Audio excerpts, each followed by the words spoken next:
It took precisely 12 minutes for Representative Alexandria Ocasio-Cortez to comprehend the devastating reality that she had brought an academic background rooted in gender theory to a heavyweight championship bout centered on hard-nosed economic principles. Retrospectively, the ominous indicators were glaringly obvious from the precise second she stepped onto the gleaming CNN stage. Waiting there was Senator John Kennedy, wearing a genial smile that appeared disarmingly amicable right up until the split second one recognized it as the identical expression a house cat adopts immediately before depositing a lifeless rodent at your feet.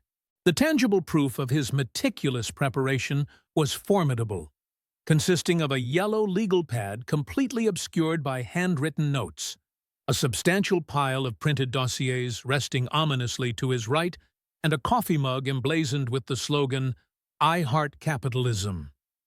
It was clearly a prop he had transported from his own residence solely to establish a visual declaration before a single syllable had been uttered. The entire spectacle was a CNN brainchild marketed as a pivotal town hall debate concerning the trajectory of the American financial system. They desired explosive confrontation, so they summoned one gladiator from each extreme of the political spectrum. In the blue corner sat AOC, embodying the progressive left's expansive ambition for democratic socialism, while the red corner featured Kennedy, representing traditional fiscal conservatism, delivered with a deceptively languid Southern cadence.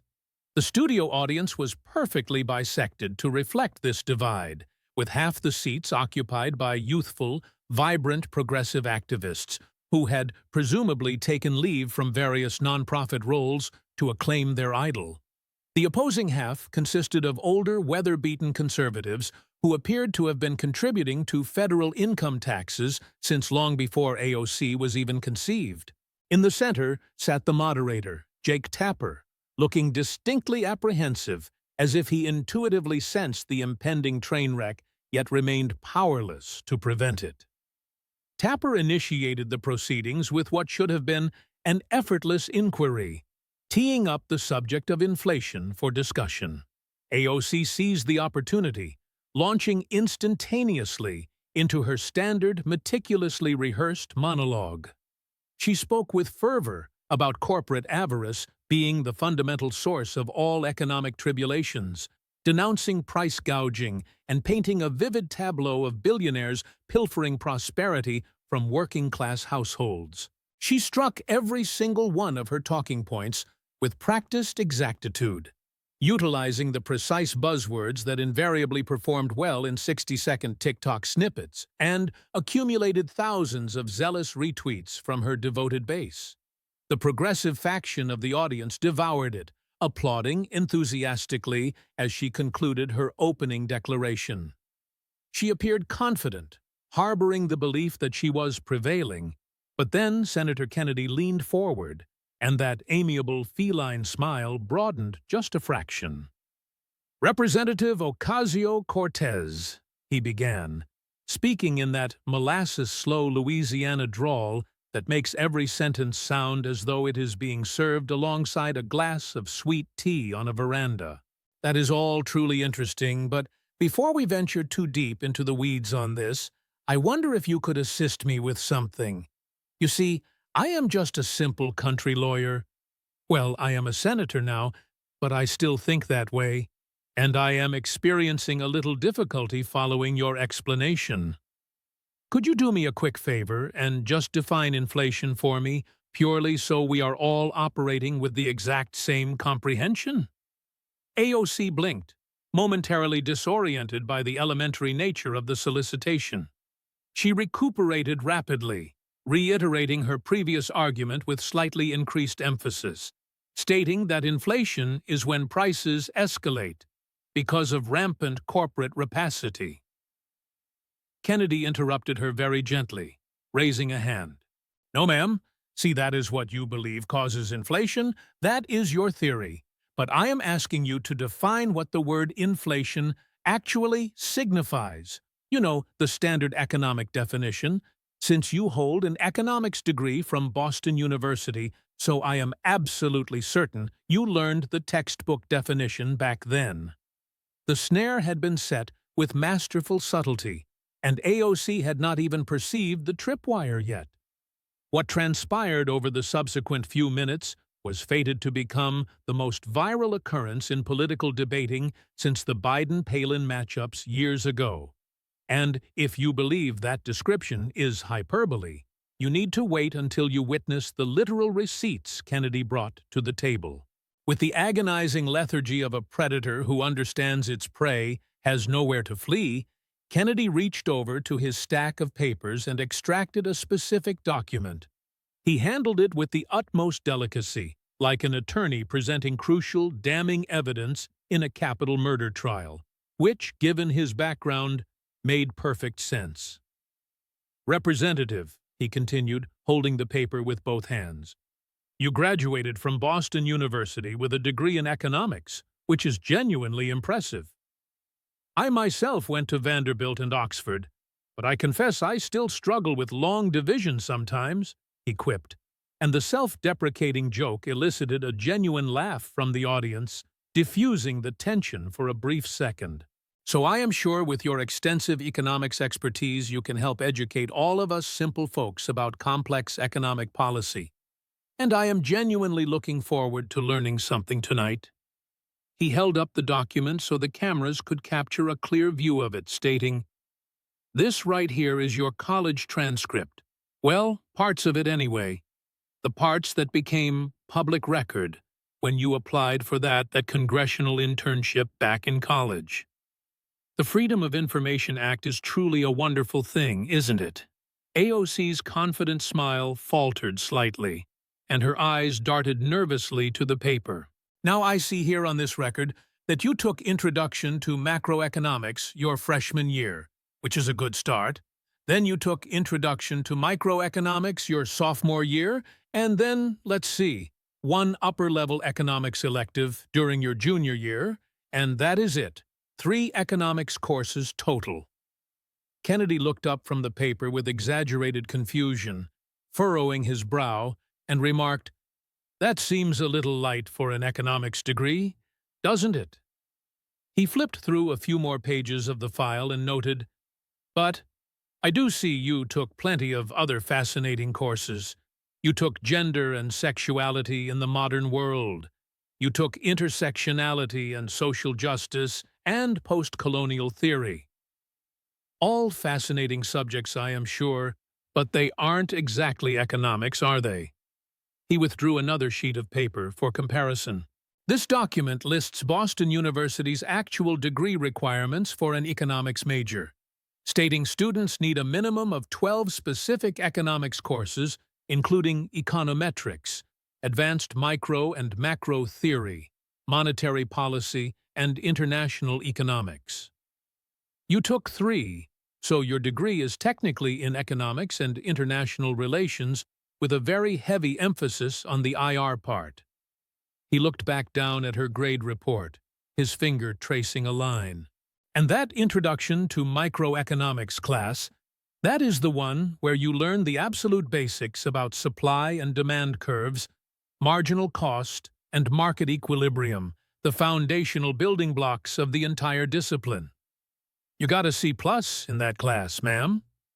The conservative side of the room started to murmur, while the progressive side looked suddenly uncomfortable, and Kennedy held up a hand as if to defend her. "Now, I'm not saying a C+ is terrible," he continued in that folksy voice that somehow made the factual statement even more devastating.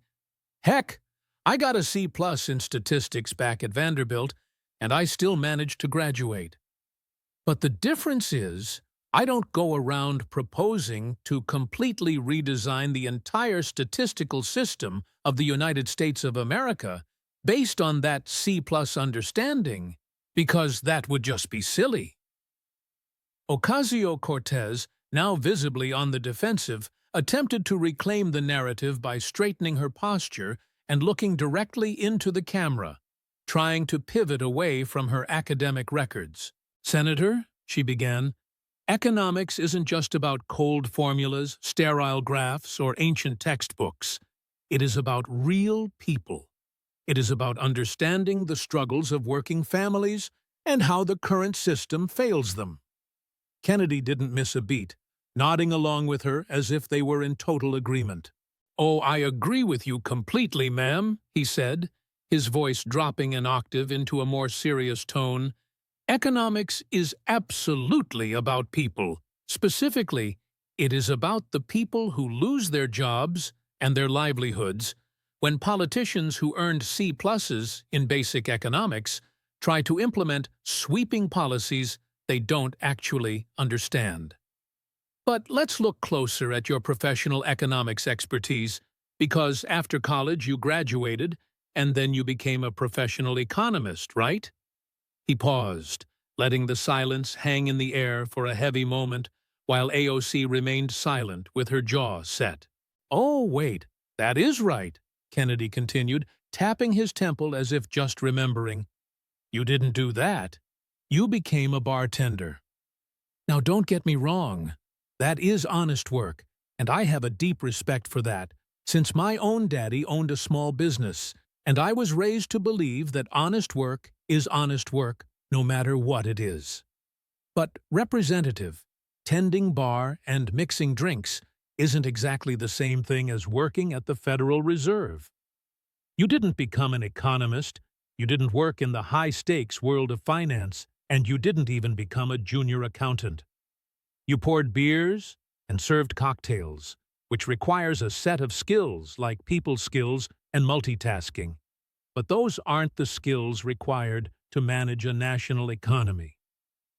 Kennedy leaned back in his chair, crossing one leg over the other, appearing completely relaxed, while AOC looked increasingly like she was sitting in an interrogation room. "So let's summarize where we are so far," he said, counting off on his fingers. "You took exactly 3 economics courses in college. You got a C+ in the most important foundational one, and you never worked a single day in the field of economics or finance in your professional life. And yet, here you are proposing to fundamentally restructure the entire American economy with a plan that costs, by some estimates, $93 trillion. Ma'am, based on those credentials, I wouldn't let you restructure my sock drawer, let alone the engine of the free world."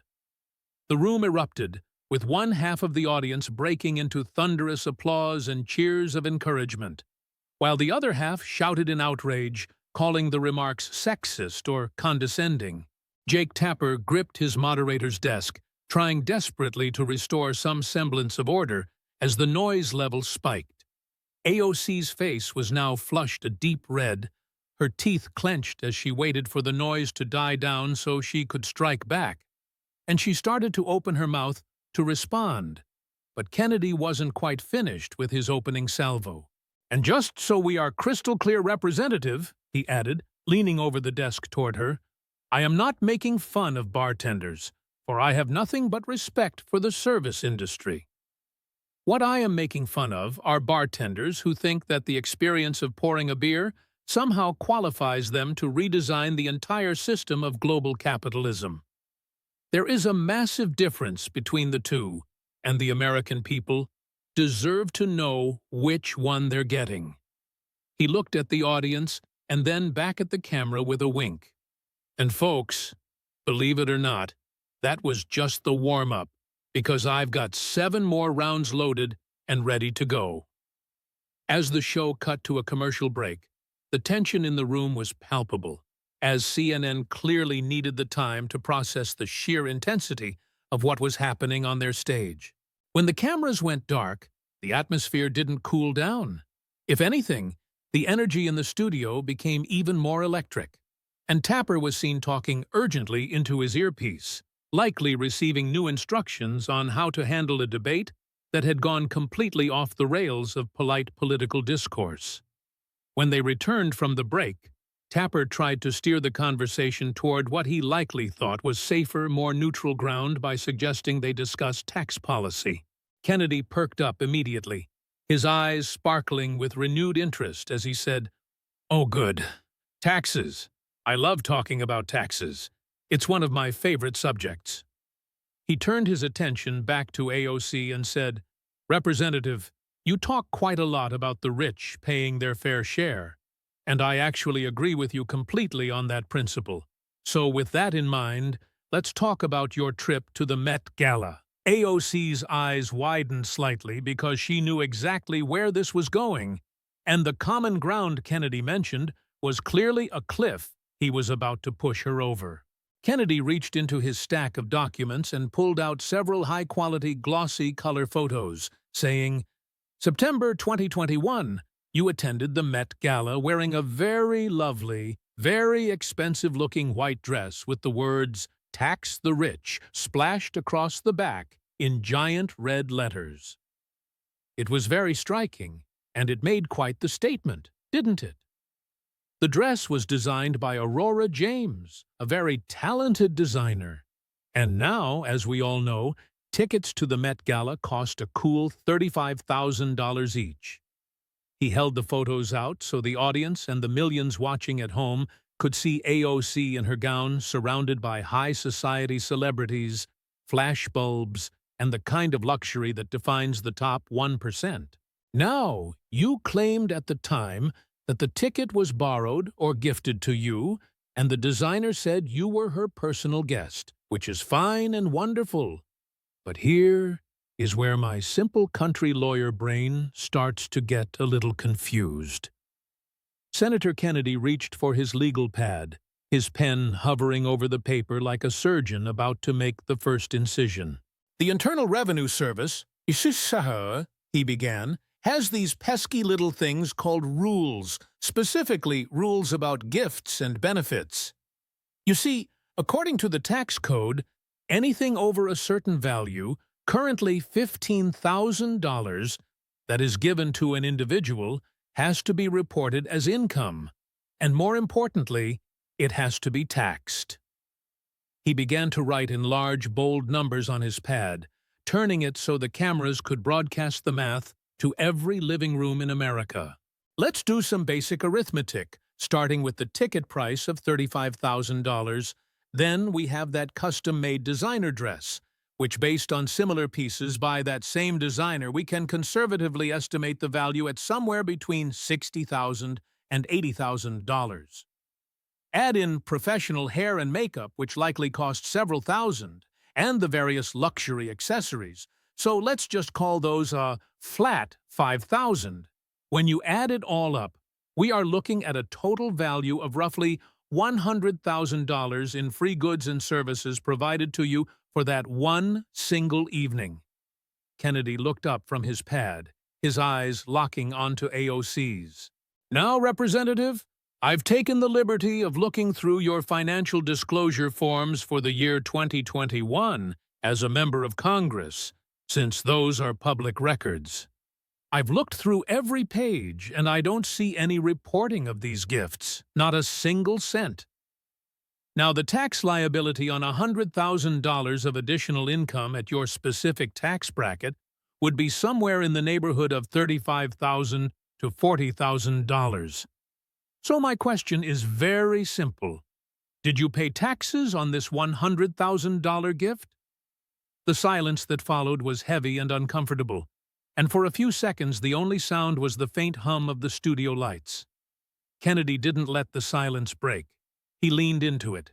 Let me make sure I am understanding the optics here correctly. You wore a tax-the-rich dress to a $35,000 per plate party, where you rubbed elbows with the very millionaires and billionaires you claim to despise. You received approximately $100,000 worth of luxury goods and elite experiences for free, and then you didn't pay a dime in taxes on any of it. He set his pen down with a definitive click and said, Ma'am, to the average American, that doesn't look like a political protest. That looks like tax evasion with better fashion sense. AOC finally found her voice, though it was higher and more strained than before, countering quickly. The dress was borrowed for the event and returned immediately afterward, so it wasn't a gift in the traditional sense. It was a loan for a professional appearance. Kennedy didn't miss a beat. Kennedy practically bounced in his seat, saying, "Perfect. Let's talk about Amazon. Because, Representative, you're from New York's 14th District, and you famously helped kill the Amazon HQ2 deal that was slated for Queens. I remember it vividly because you celebrated that outcome like you'd just won the Super Bowl, so let's talk about that great triumph of yours." AOC straightened her posture, visibly relieved to be back on what she considered her home turf, and stated firmly, "That deal was nothing more than corporate welfare, for we were prepared to hand over $3 billion in public money to the richest man in the world, while our schools and subways are crumbling." "Stop right there," Kennedy said, holding up a palm, "because that single statement reveals a fundamental, deep-seated misunderstanding of how economics actually works, a misunderstanding that, unfortunately, cost your own constituents 25,000 high-paying jobs." Kennedy turned his head to look directly into the camera and said, "Now, everyone watching at home, I want you to understand something very basic. Tax incentives are not cash." Representative Ocasio-Cortez genuinely thought and told the public that New York was writing Jeff Bezos a $3 billion check. She thought there was a pile of $3 billion sitting in a bank account somewhere that she could suddenly spend on schools or subways once the deal was dead. He turned back to her asking, "But that's not how it works, is it? Can you explain to this audience right now what a tax incentive actually is?" AOC began to stumble through an explanation about tax breaks and corporate giveaways, her voice lacking the conviction she'd had moments before. Kennedy let her finish, then began to correct her with the patient, slightly disappointed tone of a professor dealing with a student who hadn't read the syllabus.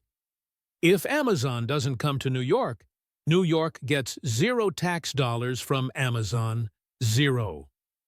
If Amazon comes to New York with incentives, New York gets some tax dollars from Amazon, just not as much as they would have without the incentives. And as anyone who finished middle school knows, some is significantly more than zero. He held up an economic analysis showing that Amazon would have generated approximately $27 billion in new tax revenue for the state and city over 10 years, meaning the incentives would have cost $3 billion in uncollected potential revenue for a net benefit of $24 billion. That's $24 billion that could have gone to those schools, subways, and infrastructure projects you mentioned. But instead, you got nothing. Kennedy pulled out another set of data noting, "But it gets even worse, because those 25,000 jobs had an average salary of $150,000, which is $3.75 billion in annual wages just from direct employment." The tension in the studio had shifted from a political disagreement to something closer to a forensic audit, so Senator Kennedy reached into his stack and produced a relatively thin document, barely 14 pages long. "Representative Ocasio-Cortez," he said, holding it up like a piece of evidence, "this is your signature legislation, the Green New Deal." I read the whole thing, all 14 pages of it, and it took me about 8 minutes. To be honest, I've read Chinese food menus that were more detailed and better thought out. He began flipping through the pages, which were heavily marked with yellow highlighter and red ink, noting, "This document is quite the masterpiece of imagination, promising to make America carbon neutral in just 10 years, guaranteeing a high-paying job for every single person who wants one, and promising universal health care and free college for all." It's ambitious, I'll give you that. But what I found most fascinating about this document isn't what's in it, but what's missing. A cost estimate. So I did what you apparently forgot to do. I asked some economists to estimate what this wish list would actually cost the American taxpayer. The American Action Forum estimated it would cost roughly $93 trillion over the first 10 years, and even liberal-leaning think tanks admitted it would cost at least $40 trillion. So let's be generous. Split the difference, calling it $70 trillion. $70 trillion over 10 years is $7 trillion per year.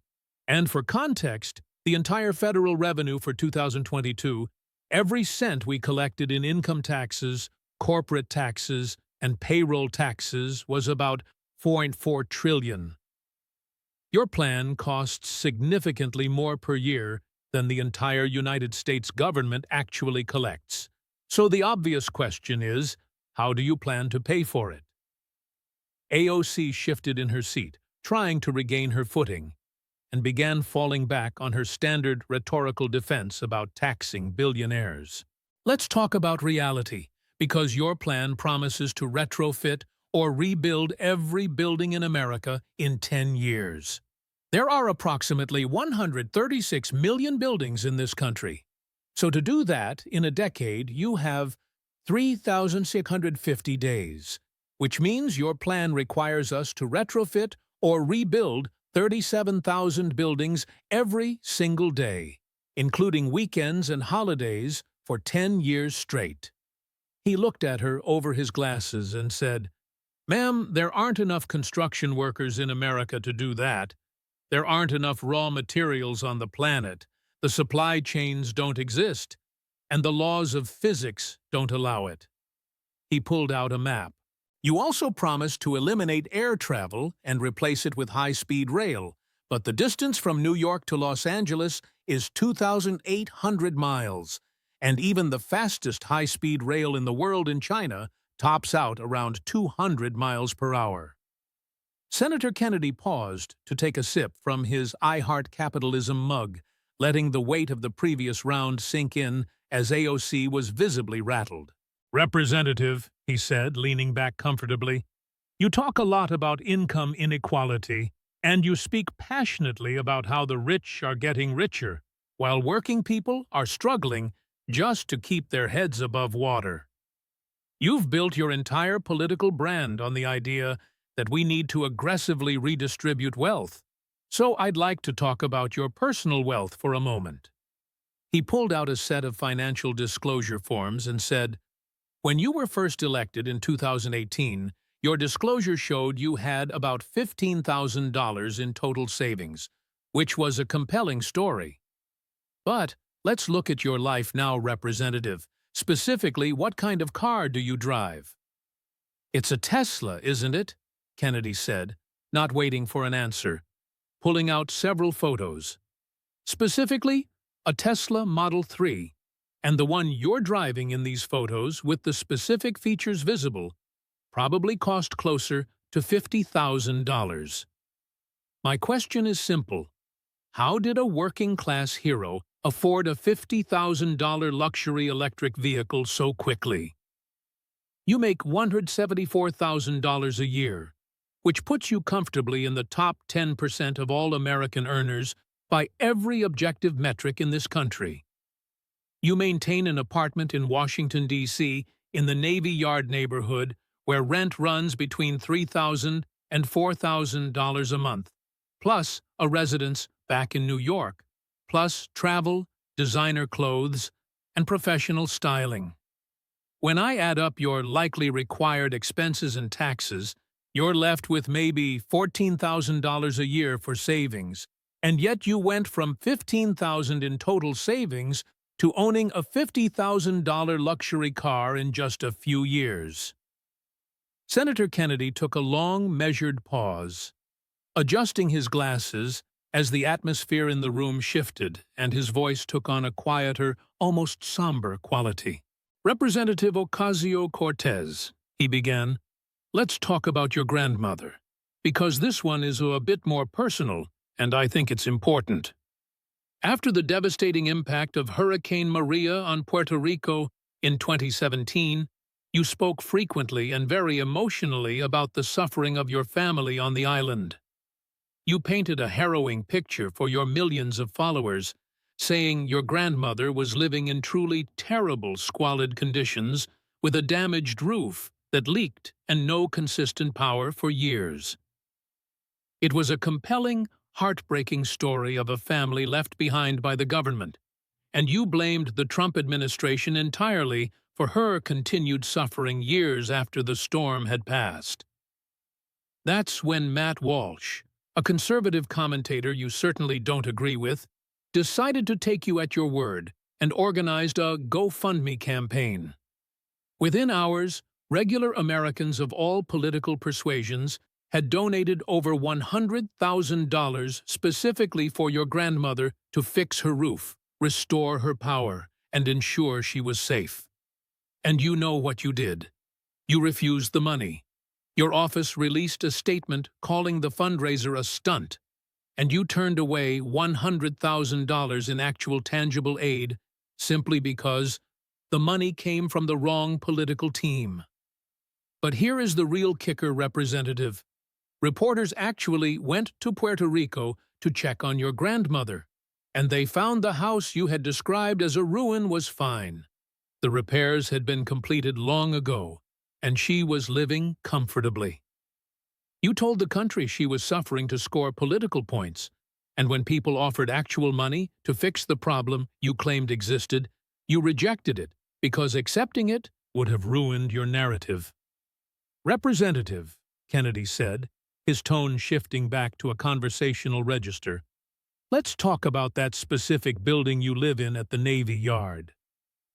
It is a brand-new luxury development built in 2018 featuring a stunning rooftop pool, a state-of-the-art fitness center, a yoga studio, and full concierge service. In your own district in Queens, you have stood on street corners and told your constituents that buildings like this are instruments of gentrification that displace working people. But the moment you got a taste of that congressional salary, you moved into one yourself. You fought a similar waterfront development in your own district tooth and nail, successfully blocking it. Yet, while you were blocking housing for your neighbors, you were signing a lease for a luxury unit in D.C. with the exact same amenities. It seems your principles are very firm when they apply to other people's businesses, but they get a little flexible when it comes to your own comfort.